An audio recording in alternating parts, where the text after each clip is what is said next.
Слово для приветствия предоставляется первому президенту Республики Саха-Якутия, государственному советнику Республики Саха-Якутия Михаилу Ефимовичу Николаеву.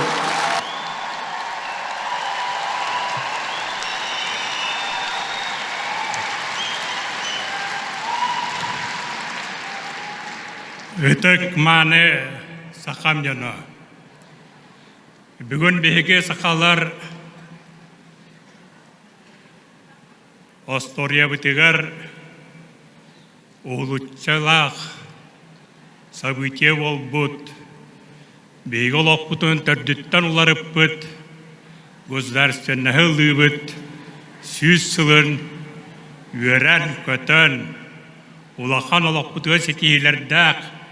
Көрсет бітінен мен олақанлық астынан тұран, әгені біз бүтінні күтін еті өрілі күнінен әғадділі яқпен бағарауын.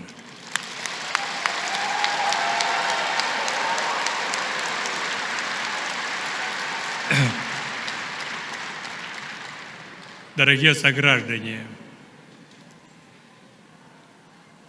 история прочитывается не только нашими глазами. История становится историей, если мы пропускаем ее через свое сердце. Каждый житель нашей республики глубоко понимает эти дни, насколько знаменательное событие было совершено нашими предшественниками 100 лет тому назад. Азиатской части Российской Федерации мы, якуты и жители нашей территории, впервые за всю историю Российской империи получили право автономии. Вот этим надо гордиться. Мы раньше, чем буряты, тувинцы, хахасы, калмыки получили право автономии.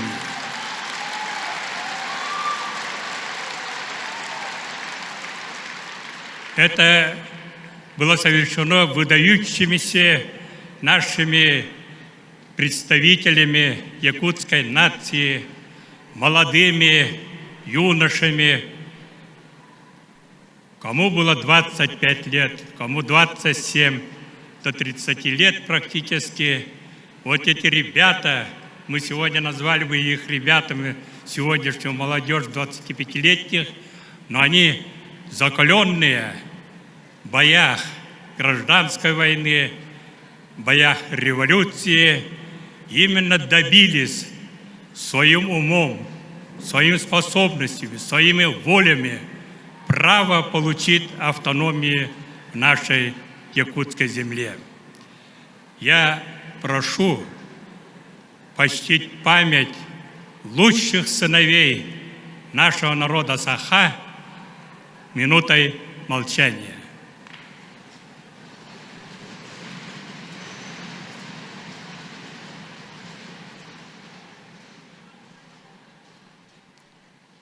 Спасибо.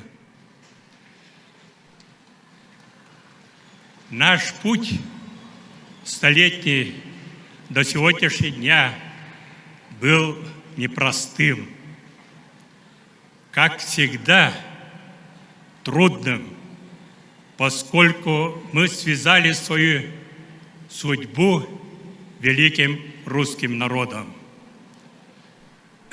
Были огромные достижения, подъемы, но были и трагичные дни. Максим Кирович Амосов, его единомышленники обрисовали будущее Якутии. И громадным достижением их смелого ума было такую громадную республику развивать только опираясь на науку. И впервые в истории Советского Союза была сформирована большая экспедиция, рассчитанная на 5 лет по просьбе, по инициативе Максима Кировича Амосова. Эта экспедиция успешно работала на территории нашей республики по 25-30-е годы. Именно итоги этой экспедиции заложили крупными мазками будущее современной Якутии. Именно после работы этой огромной экспедиции, где были мобилизованы ведущие ученые, академики, профессора, доктора наук страны, Якутия начинает развиваться, высшее образование, приходит наука, появляются местные кадры, и они закладывали фундамент сегодняшней Якутии. Были трудные годы, особенно годы гражданской войны. Невзирая на это, правительство республики выделило 60% расходов этой экспедиции своего маленького бюджета. Это говорит о том, что люди действительно, находясь в очень трудных жизненных условиях, не жалели и дали эти средства работе этой экспедиции. Мы должны помнить так, чтобы этот путь был продолжен, углублен.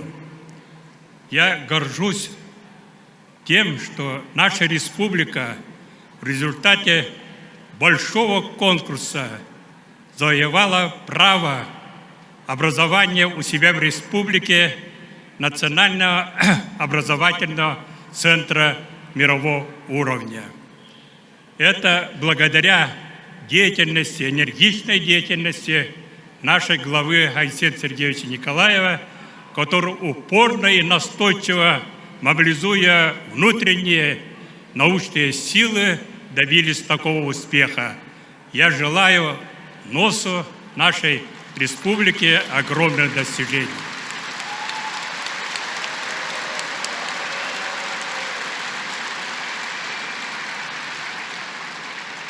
Шла война, наша территория, гражданская война.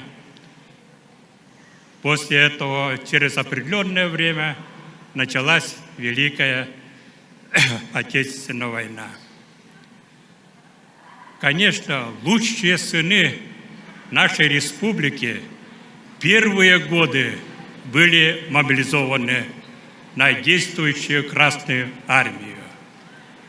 Всего с Якутии с населением того времени 400 тысяч человек было мобилизовано 60 тысяч юношей. Самые работоспособные, самые образованные, интеллект нашей нации. К большому сожалению, из них более 30 тысяч человек пали в поле брани. Но в результате неправильной политики местного руководства, республиканского руководства у нас в эти годы страшная беда была. Беда в каком отношении? Некоторые моменты связаны с природой, большой засухой, а некоторые от неправильного именно руководства республики. Люди погибали от голода. Более 60 тысяч, практически 2 раза больше людей у нас погибло, находясь десятки тысяч километров от поля брани, поля боя у себя в родине. Итого за годы Великой Отечественной войны в фронте и у себя мы потеряли 1/4 часть населения республики. Это страшная трагедия для нашего народа, которая сказалась и последующие годы. И появился в это время человек, очень волевой, волевым характером, смелый, будучи заместителем председателя Совнаркома Республики Илья Егорович Винокуров, который настойчиво ставил перед республикой, руководством республики, но, видя, что не принимаются конкретные меры, обратился непосредственно в Центральный комитет партии. Вот такой мужественный человек, храбрый человек, не в военное время, трудное военное время, жертвуя своей должностью и своей жизнью, он поставил и пригласил большую комиссию, чтобы разобраться с положением Якутии. И комиссия приняла все его доводы, и был снят председатель Совнаркома и первый секретарь обкома партии. В последующем Илья Егорович стал и председателем Совета министров Совнаркома, и первым секретарем. Илья Егорович мужественно защищал интеллигенцию от ярлыка, от обвинения мимо, которое приписывалось в то время о национальном буржуазизме в республике. После этого, после военные годы, конечно, мы развивались уже другими темпами, закладывали прочный фундамент, и пришел человек, который поднял, сделал Якутию практически современной Якутией. Это говорил Иосиф Чиряев.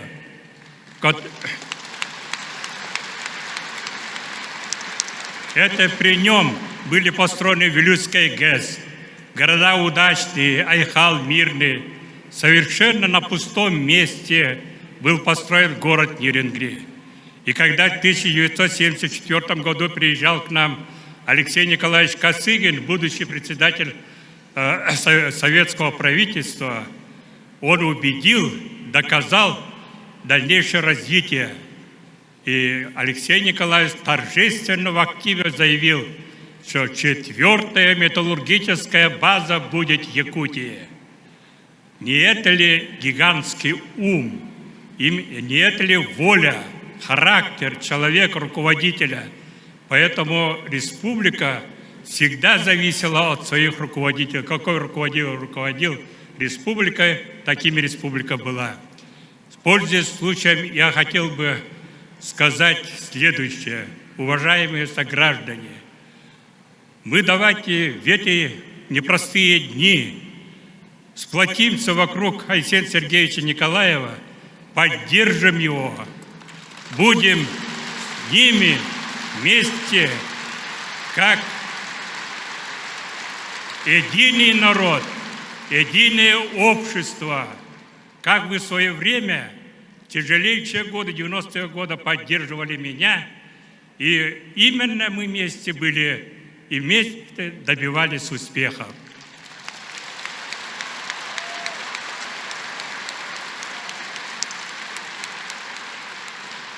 Я желаю прежде всего народу Саха, именем которого названа наша республика, всех трудящихся республики. Давайте еще раз мы осознаем свое место в Российской Федерации. Наступают непростые дни. Практически многие страны ополчились против нас. Различные санкции, экономические, политические, военные. Это, конечно, добру не принесет.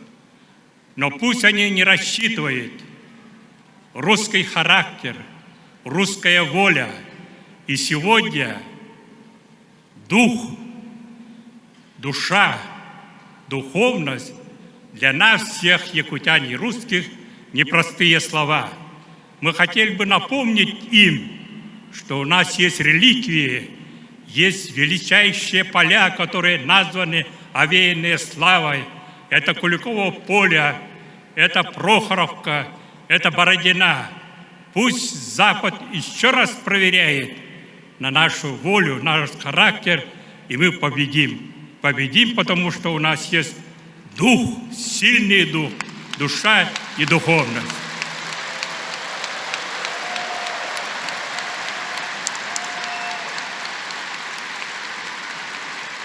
Үйе састухары сайда тур сахабнена, сахамсиря.